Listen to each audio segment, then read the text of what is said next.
Everett, and for my Project 2 presentation, I had the TAPS-R test.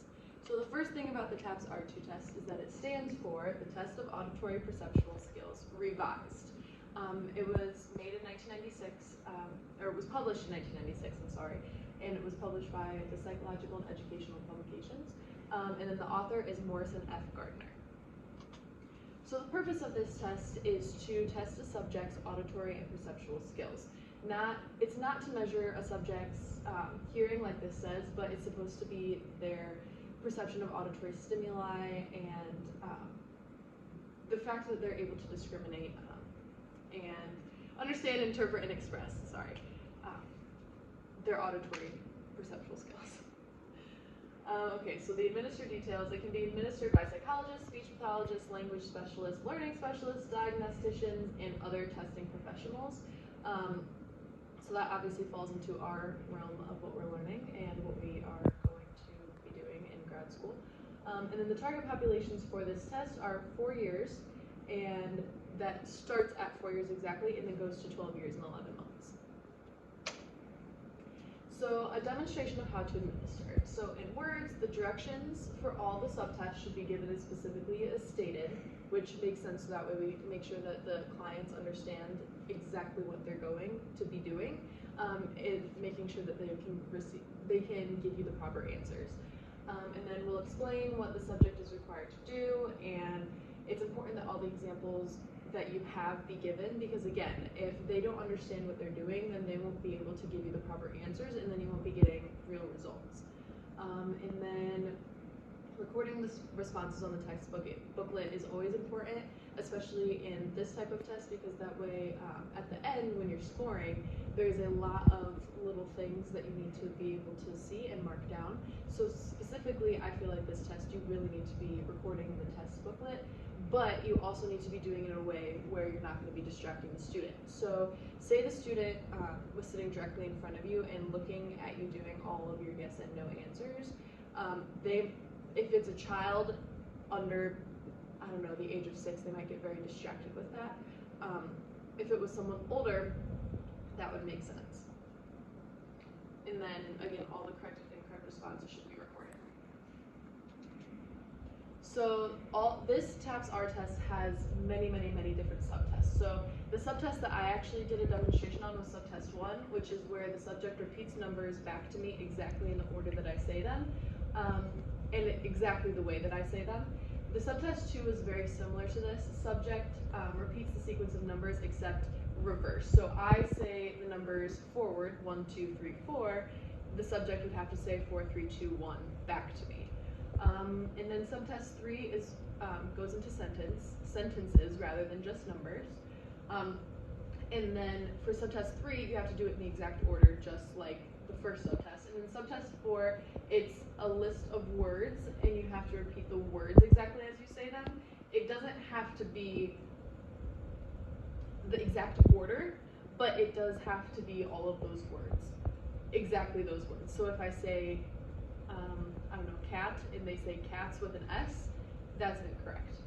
Subtest 5, you explain to the subject that will be some sentences. They do not have to repeat the sentence exactly, but they have to remember the meaning of the sentence well enough to be able to tell me what I said back to me without saying exactly what I said. So they have to be able to understand what I'm telling them and be able to explain it back to me. Subtest 6, I'll be saying the tester, will be saying 2 words at a time. Some of the paired words will be the same, but some of them will sound alike but be different words. That's really important because the subject has to be able to determine the 2 words that are the same and the 2 words that sound alike but are different. That's the whole point of this subtest, that they're understanding. They have the understanding of what is the same and what is different. Subtest 7, the examiner will read some questions to the subject and explain that each question will become harder and it's going to be more difficult to get the answers correct. And you can give the subject a little bit of a push to answer, but don't force them to answer. This one is very difficult, and this is usually used for the older ages. Really, it's a lot of questions that is geared toward the older ages. And then subtest 8 is rating scale to determine, based on the parents' reporting, how the subject behaves and how said behavior may affect test results. So that one basically is a test for the parents specifically, and giving the parents a chance to tell you how they are outside of a testing room with you, because they only see you maybe an hour a week, and if this is your first session, this is the first time they've ever met you, and maybe they're very shy, this is a chance for the parents to be able to tell you that. Oops. This is my video.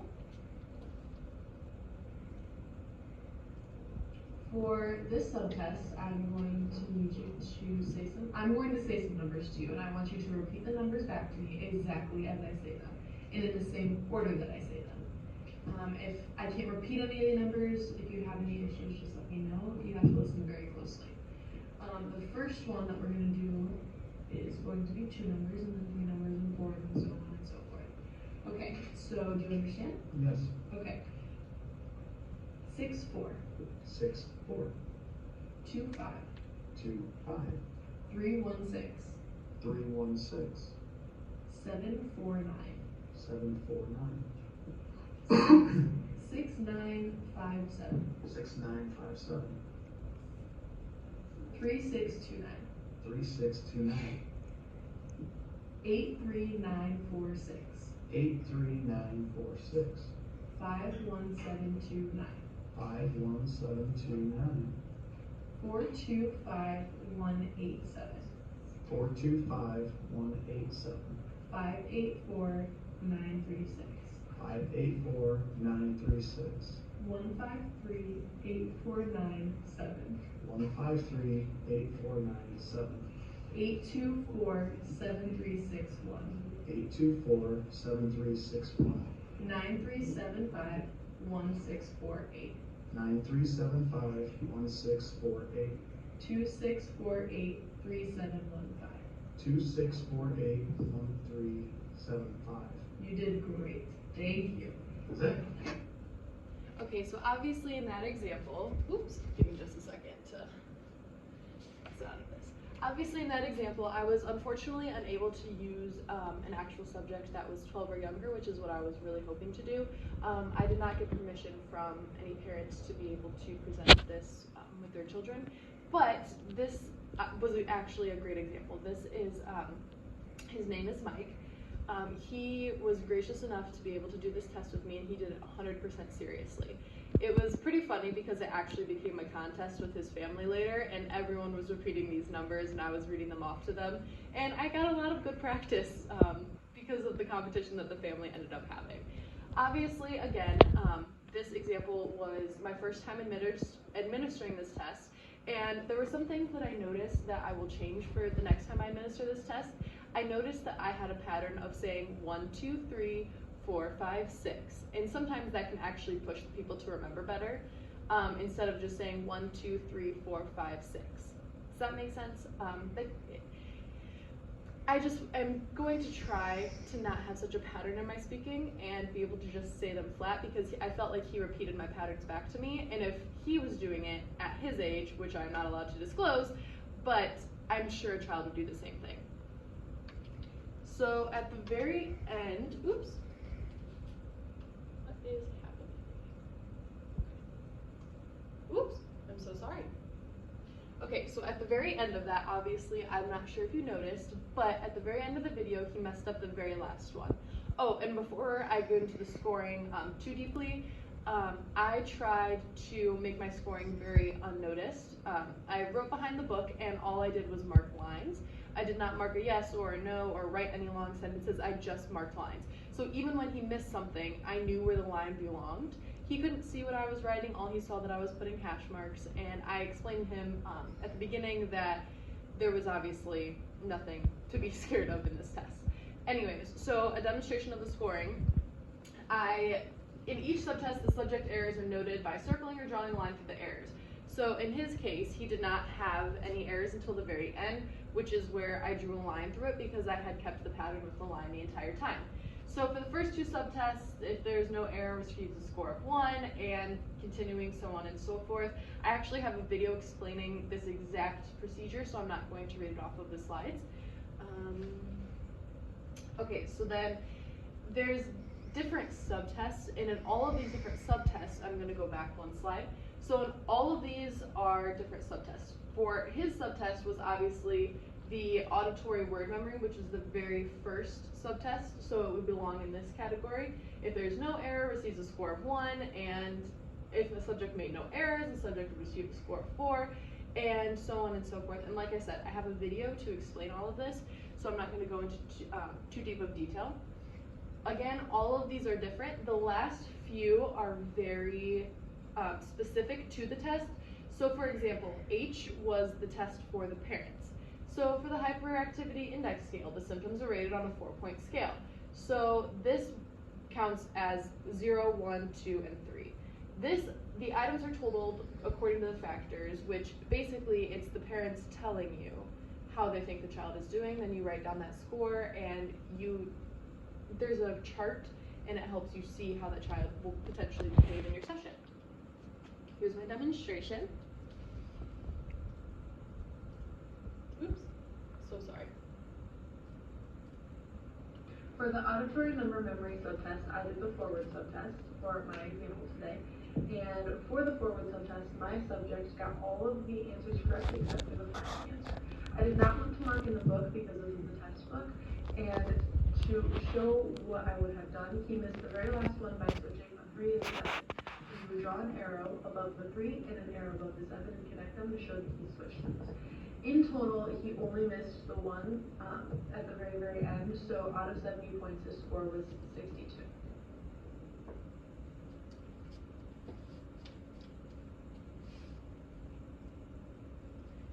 Like I said in that one, I did not want to write in the test booklet because it was a test booklet and it was not my test booklet, so I felt like it was not mine to write in. But you need to write in the test booklet, and like I said, you had to draw an arrow to show that he switched. I feel like I did a good enough example with what I could without actually writing in the test booklet. Okay, so the final part of this is the strengths and weaknesses. So the strengths, obviously this test spans a wide range of ages. It goes from 4 to 12. And that's elementary, honestly, that's preschool to middle school, or around middle school. So it's a really, really wide range of ages, and I feel like that's really, really powerful because of the fact that that helps you really gauge how things can go. This test overviews every aspect of auditory processing. Obviously, a couple slides ago, I pointed out that there was so many subtests. And it went to the letter H. That's how many subtests there were. Actually, I think it would have gone to letter J. I think I combined 2 of them into 1. But anyways, I digress.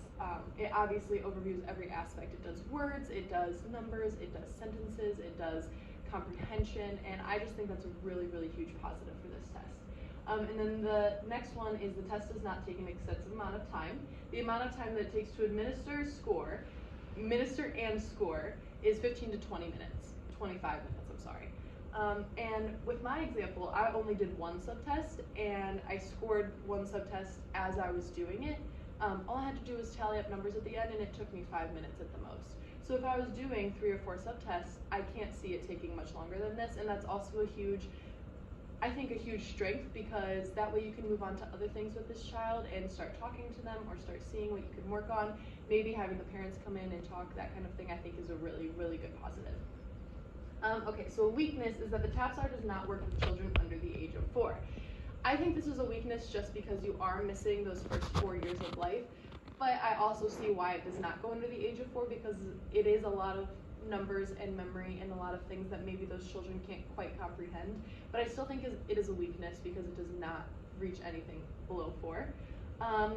Another weakness is that some of the subtests can be incredibly confusing. I found it difficult to choose which subtest I was going to do because I felt like some of these subtests were going to be very hard to explain. So like the one where the subtest was, you have to say a sentence, and you don't have to repeat the sentence back to me, you just have to tell me what was in that sentence. I feel like maybe a 4-year-old would not be able to comprehend what to do or understand what to do, and there was other examples like that, and I just feel like maybe making some of the tests a little easier for the 4-year-olds, or having a category that would be for 4-year-olds would be more helpful, because I'm sure a 12-year-old could be much better than a 4-year-old at a lot of these tests. And then sometimes on some of the tests, the scoring can be confusing. So on the subtest that I did, it was fairly easy, it was fairly simple. I counted up the number that he got correct, but there was a lot of issues at the very end where instead of his score being out of 70, he only got 62, but he only missed one. But since he missed that one, he missed all of the numbers after it, and it did not count. That entire one did not count. So you completely scratched it, and he lost those 8 numbers, so that is why it was 62 out of 70. Some of the other ones, the scoring for the words can be confusing. You have to be very particular with if they miss an and, if they miss a the, which makes sense, but at the same time, I feel like it really brings down their score, and I'm confused personally why the scoring is that way, and I feel like it actually can cause some issues in scoring for some students. Okay, that is actually the end of my presentation. Give me just a second. Oops, that's not what I wanted to do. Anyways, that is the end of my presentation. Thank you for listening today. I obviously actually enjoyed really doing this. I had a really good time. And I might not necessarily be going into this type of career field in my future, but it was really eye-opening to see what other people go through and what other people have to do. And I was actually very glad that I ended up using an adult because I felt like it was a good example, even though it was heartbreaking for me to not have a child 12 or under. I felt like being able to use the adult actually worked, and it showed that not only children can mess up this thing, and it doesn't mean that they're wrong, it just means that that's the auditory processing. And I guess that's it. Thanks for watching.